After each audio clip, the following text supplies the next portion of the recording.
Voy a contarles acerca de mi experiencia el año pasado, cuando venía regresando de visitar a la familia de mi difunto esposo, en Mexicali, de regreso hasta Reynosa, Tamaulipas, donde tienen su humilde casa. Para la gente que no sea de México, debo explicarles que estas dos ciudades están prácticamente de extremo a extremo de la frontera norte del país. Por cuestiones de seguridad, ya saben cómo son esas carreteras, pero sobre todo de tiempo, me fue mejor planear el viaje cruzando Estados Unidos y viajando por aquel lado en mi carro, desde Texas hasta California y de regreso, recorriendo la frontera con nuestro país.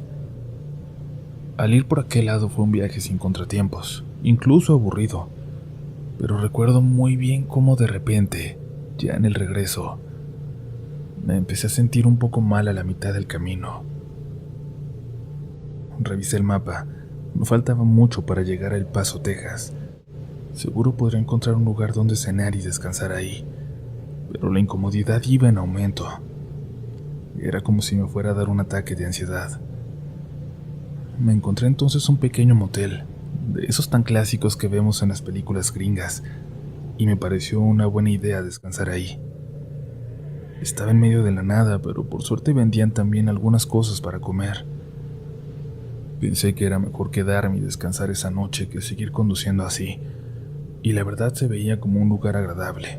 Parecía uno de esos lugares donde, curiosamente, vemos que comienzan muchas películas de terror. Yo pensé que al menos descansaría y tendría una anécdota para contar. El joven que me atendió se veía como mexicano, pero no hablaba español. Me sorprendió ver que todos los cuadros y la decoración parecían más como de un hotel en Oaxaca que de un motel en el desierto tejano. Tenían pinturas muy bonitas de lugares llenos de árboles que me recordaban mucho las que ilustraban nuestros libros de texto. Me embobé en ellas, y es que de verdad eran muy bonitas, tanto que casi no le puse atención a unas fotografías, a 3 retratos muy viejos que estaban por todo el pasillo afuera de las habitaciones. Solo recuerdo que sentí que no encajaban con el resto, pero ni siquiera las observé a profundidad. En cuanto entré a mi cuarto me acosté, prendí la tele y me quedé profundamente dormida. No sé si estaba cansada, no sé si por fin me pasaba factura la emoción que vivía al conocer a la familia de mi esposo hasta ese momento, cuando él ya no estaba con nosotros. No sé qué fue, pero me dormí.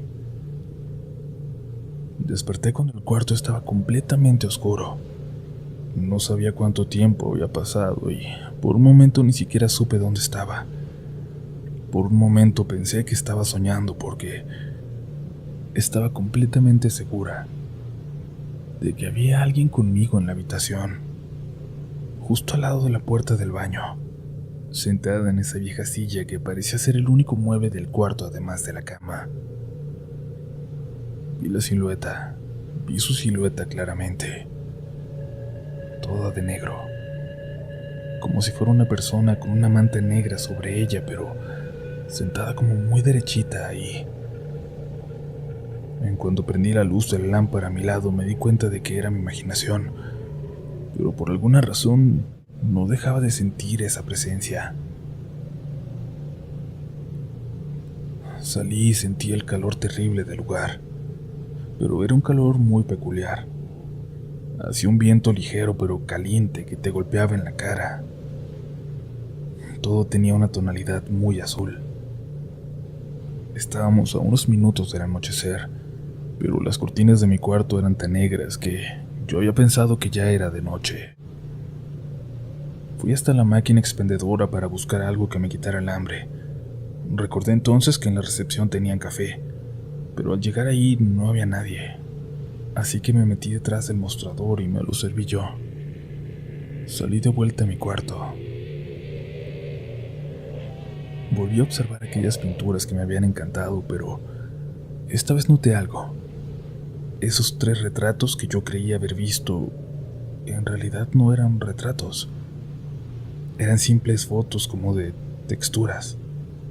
No había nadie ahí, en ninguno de los 3. Parecían cuadros viejos vacíos nada más. Me pareció extraño porque hace unas cuantas horas yo hubiera podido jurar que eran fotografías antiguas, pero así lo dejé.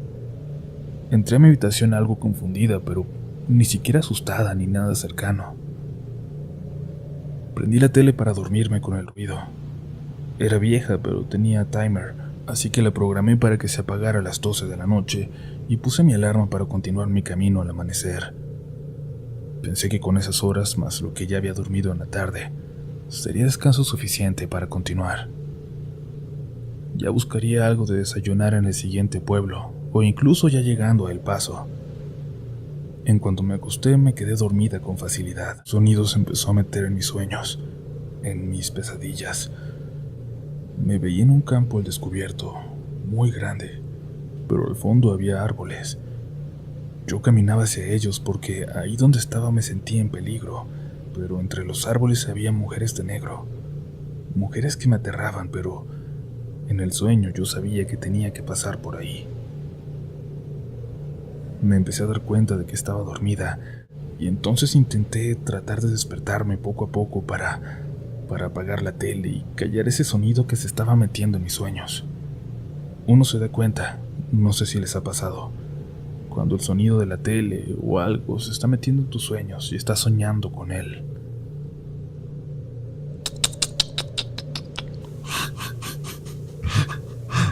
Lo seguí escuchando, hasta que logré por fin abrir los ojos. La tele ya estaba apagada. Miré el reloj. Eran las 3:05 de la mañana. Me quedaban 2 horas hasta que sonara mi alarma para continuar con mi camino. Así que me acosté de lado, mirando hacia la pared. Frente a mí, noté una silueta pegada a la pared. Había alguien parado ahí. Mi primera reacción fue intentar correr, pero sentí como si siguiera dormida. Las piernas no me respondieron, ni siquiera las pude mover. Solo pude estirar el brazo para prender la luz de la lámpara a mi lado y darme cuenta entonces de que, de nuevo, no había nadie. Pero sí había ahí un cuadro que no había notado antes. Un cuadro en la pared con 3 mujeres de negro, en un campo abierto, como en una planicie, seguramente cerca de ahí, de la zona. Seguramente eran fotografías históricas locales, pero por alguna razón me aterraban. Entendí que eran las mujeres con las que estaba soñando, que seguramente había visto el cuadro sin pensar en él, e inconscientemente lo había recordado al quedarme dormida. O no sé, algo así, pero era lo único que se me ocurría lógico en ese momento. Intenté quedarme dormida, pero no pude. Sentí esa horrible sensación de que había alguien allá adentro conmigo. Así que antes de las 5 me levanté y me alisté para continuar. No faltaba mucho para que amaneciera. Cuando fui a dejar la llave ya no estaba el joven que me atendió la noche anterior, sino una señora, probablemente su madre por el parecido físico. Le dije que no podía dormir y que iba a continuar. «¿Mala noche? ¿Malos sueños?», me preguntó. Yo le respondí que algo así. La señora solo sonrió. «Oiga, aprovechando, déjeme preguntarle», le dije. «Las señoras de las fotografías son las brujas del Rancho de los Lamentos», me dijo sin dejarme terminar mi pregunta. Bueno, así les decían, pero no sabemos si eran brujas de verdad. Yo creo que eso dicen por cómo están vestidas en las fotos, pero nadie de los que trabajamos aquí las conoció. Ellas eran las dueñas de esta tierra hace ya mucho tiempo, unos 100 años quizás. Algo en ese momento me hizo sentir como si me apretaran el corazón. No sé por qué, solo me dio un miedo indescriptible. Agradecí que por fin me iba de ahí y seguiría con mi camino. Cuando me despedí, algo me dio muy mala espina de esa señora. Su sonrisa, su última frase. «No te preocupes, las brujas no existen». y esa maldita sonrisa. Me apresuré a ir hacia mi carro estacionado frente a la puerta de la habitación donde me había quedado. Mientras lo echaba en reversa y prendí la luz, noté que esas 3 fotografías en el pasillo, nuevamente eran retratos. Nuevamente había alguien ahí, una mujer en cada una de ellas.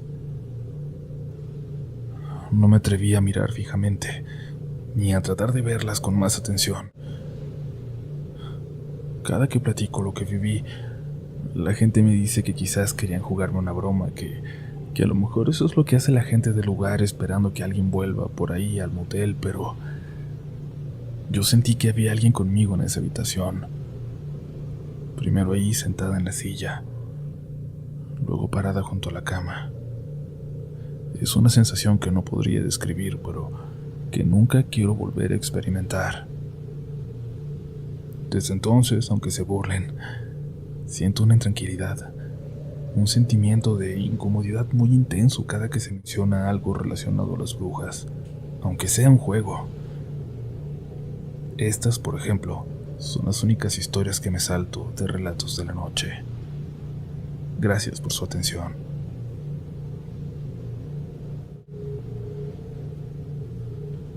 Cuando nos cambiamos a la casa donde ahora vivimos, las primeras semanas fueron sumamente difíciles. Es extraño porque mucho se trataba de sensaciones, pero voy a intentar darme a entender. Mi esposo y yo vivíamos en un departamentito muy pequeño, y cuando nuestro hijo cumplió 4 años nos empezamos a dar cuenta de que íbamos a necesitar más espacio. Surgió entonces una oportunidad. En un conjunto de casas, de esas donde todas son iguales y muy pequeñas, pero a un excelente precio para rentar. Lo único malo es que prácticamente no solo la privada, sino toda la colonia tenía la mitad de las casas vacías. Por alguna razón la gente se va de allí. Pensamos que es porque está lejos de todo, pero mi esposo trabajaba cerca y no creímos que para nosotros esa lejanía fuera un impedimento. Mi hijo por fin tendría su propio cuarto. Chiquito, parecía casi un armario, pero sería solo para él, su espacio. Lo que nos sacó mucho de onda fue que en cuanto llegamos, desde la primera noche, se empezó a despertar por la madrugada llorando, asustado. Lo asustaba la señora de la ventana, decía, pero ese cuarto ni siquiera tenía una. Así que dimos por sentado que se trataba solo de su miedo a lo desconocido, al cambio, a dormir solo por primera vez. Creíamos que lo hacía para que lo lleváramos a dormir con nosotros, y así lo hacíamos, pero le advertimos siempre que tenía que dormir en su cuarto, que no había ninguna señora ahí. Sus historias de la señora se volvieron casi parte de su personalidad en ese tiempo.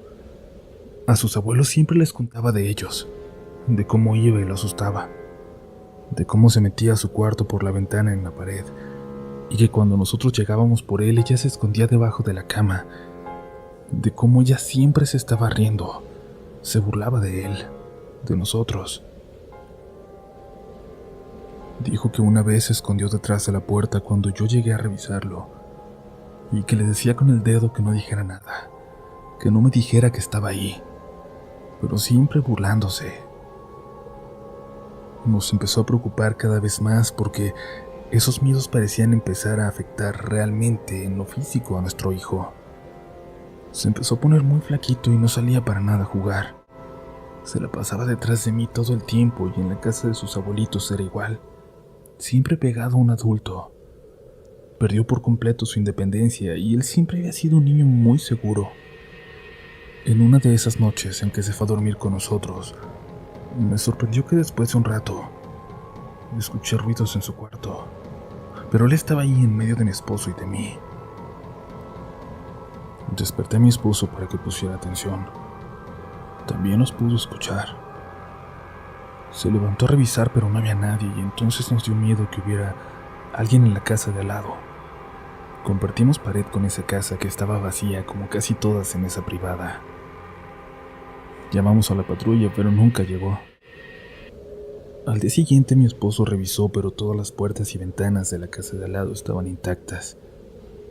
No entendimos qué pudo haber pasado. Luego de unas semanas llegaron unas personas a ver esa casa y nos dijeron que la acababan de comprar, que irían en esos días para hacerle arreglos. Nos dio gusto, pues se veían buenas personas y de nuestra edad. Además parecía que también tenían a un niño pequeño. Pero conforme iban empezaron a encontrar muchos detalles en esa casa. Tenían que arreglarla mucho más de lo que habían pensado. Iban todos los fines de semana a trabajar ahí, y en una ocasión mi esposo les ayudó. Entonces a mí me pasó algo muy feo. Esta parte es la que más me cuesta relatar. En una noche de esas malas para mi hijo se fue con nosotros a dormir. Esta vez más asustado que de costumbre. Dijo que la señora lo había jalado de la pierna, que se lo quería llevar. Se puso muy malito, hasta tenía calentura. Yo me levanté a hacerle un té y buscarle una pastilla mientras mi esposo intentaba tranquilizarlo. Cuando subí de regreso al cuarto, cuando pasé por el cuarto del niño, vi a una mujer sentada allá adentro, pero no como un fantasma. Era una mujer sentada de espaldas a mí, pero ahí estaba, real. Tenía el pelo largo, entre gris y blanco, y muy feo. La luz del pasillo me dejaba ver también la sombra que proyectaba esa mujer en la pared, y me aterró todavía más. Su nariz parecía exageradamente larga. Les juro, como una bruja de un cuento para niños. Grité y solté el té y me metí corriendo a nuestro cuarto pidiéndole a mi esposo que no saliera, por favor. Solo me pude calmar cuando vi que el niño estaba realmente mal, muy asustado, y por él me calmé. Por él lo pude lograr. Pero no dejé que mi esposo saliera hasta que amaneció. Así nos quedamos esa noche, abrazados nada más. Mi mamá se fue con nosotros al día siguiente. A ella no le dan miedo para nada esas cosas, y se quedó a dormir en el cuarto del niño. Ella se la pasa rezando por costumbre, así que supongo que eso le ayudó porque no le pasó nada raro. No, lo raro pasó 2 semanas después, cuando haciendo arreglos en la casa de al lado, los vecinos nos pidieron que fuéramos a ver algo, pero que no entrara el niño. En su habitación chiquita, la que colindaba con la de mi hijo, notaron que la pared era de otro material. Se dieron cuenta entonces de que había un hueco entre esa pared y la original. La empezaron a quitar toda. Era un espacio como de 20 centímetros entre esa y la pared real. Les juro que todavía siento el escalofrío de ese momento, de cuando entramos a la habitación. La pared falsa ya estaba casi tirada a la mitad y dejaba ver en medio, clavada, una túnica, un vestido negro, el mismo con el que yo vi a aquella mujer en el cuarto. Era como de una tela brillosa, inconfundible. Estaba clavado con los brazos hacia los lados, haciendo la figura como de una persona en una cruz o algo así. En el piso había sal o algo que parecía sal, y había muchas figuras dibujadas en la pared, pero con un gis muy opaco, así que no las pudimos identificar. Eran símbolos, pero no sabíamos de qué.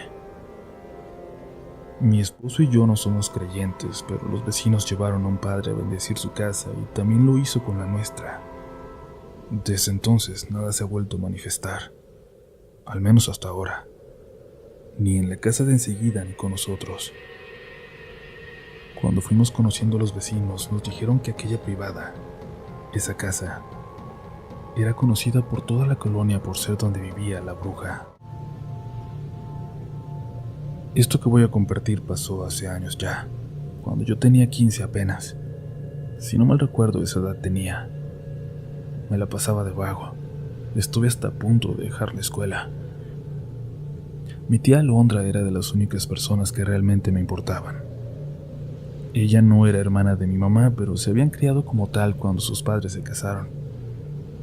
Era la única persona que parecía realmente preocuparse por mí. La quiero mucho. Por eso me dolió tanto cuando tuvo aquel accidente, cuando estuvo a punto de perder la vida, pero gracias a Dios no pasó. Aunque sí tuvo que pasar por meses en recuperación. Le contrataron una enfermera que la ayudara, pero no podía estar todo el tiempo con ella. Yo me ofrecí para irme a su casa y ayudarle también a lo que pudiera. Al menos hacerle de comer o ayudarla a llegar al baño, todo eso. Ella me recibió con gusto. Se fue a la casa que había sido de su papá. Buena persona el señor, pero nunca se preocupó realmente por mi mamá, por ser un padrastro para ella y menos por mí. No en lo económico, sino en la cuestión sentimental. Porque mientras vivió nos ayudó, incluso mucho tiempo después de que había muerto mi abuela, su esposa. Ya no había obligación ni compromiso de ayudarnos, pero lo hizo. Él tenía una casa grande en una zona linda de la ciudad. Es de esas zonas tan extrañas, tan surreales, donde una sola barda divide la zona de las casas lindas, de ricos, de una zona extremadamente pobre. La casa estaba justo en el límite, pero en esa parte no había casas detrás, sino un cañón, barrancos, y del otro lado sembradíos. Sí, ese barranco estaba lleno de sembradíos que quién sabe cómo pusieron ahí en ese territorio tan inhóspito. Me llamaron mucho la atención por eso cuando llegué y porque había mucho maíz, con matas muy grandes poblando todo ese cerro de enfrente. También hubo un detalle que me hacía ver hacia allá todo el tiempo, sobre todo cuando me levantaba bien temprano a hacer el desayuno y la niebla llenaba aquellos barrancos. El espantapájaros tan raro que tenían ahí en medio. Parecía decoración de Día de Brujas porque estaba vestido así, como una bruja, de negro y con su gorro. Recuerdo muy bien aquella vez en que mi tía despertó con un fuerte dolor en su espalda y tuve que ir a buscar su inyección. La enfermera me había enseñado a inyectar para que pudiera ayudarla en una emergencia como esa cuando ella no estaba. Estaba preparando todo cuando escuché a mi tía gritarme desde su cuarto, muy asustada. La bruja, se está moviendo la bruja. Pensé que era un grito incoherente por el dolor tan fuerte que tenía, así que subí y le bajé ese brazo que estaba apuntando hacia la ventana para inyectarlo. En unos segundos mi tía se empezó a relajar, y hasta entonces volteé hacia allá, hacia el sembradío. Aquel espantapájaros, aquella bruja, ya no estaba. En su lugar había uno completamente normal, pero lo importante es que puedo jurar que vi a aquella figura de negro, con todo y gorro, caminando por entre las ramas de maíz. Mi tía no recuerda mucho de aquel episodio, solo el dolor, y siempre tuve ganas de ir a rodear hasta allá, hasta aquella colonia y preguntar ahí si realmente tuvieron un espantapájaros vestido así, si alguien lo quitó esa madrugada, o si realmente vimos, y estuvimos viendo por semanas, algo inexplicable en ese lugar. Y sí, la verdad esa zona es muy famosa por las brujas. Mucha gente va de otros lugares a buscar sus servicios ahí. Aunque fue muy poco lo que vi, les puedo jurar que es cierto, que es muy extraño, sí, pero que es completamente cierto.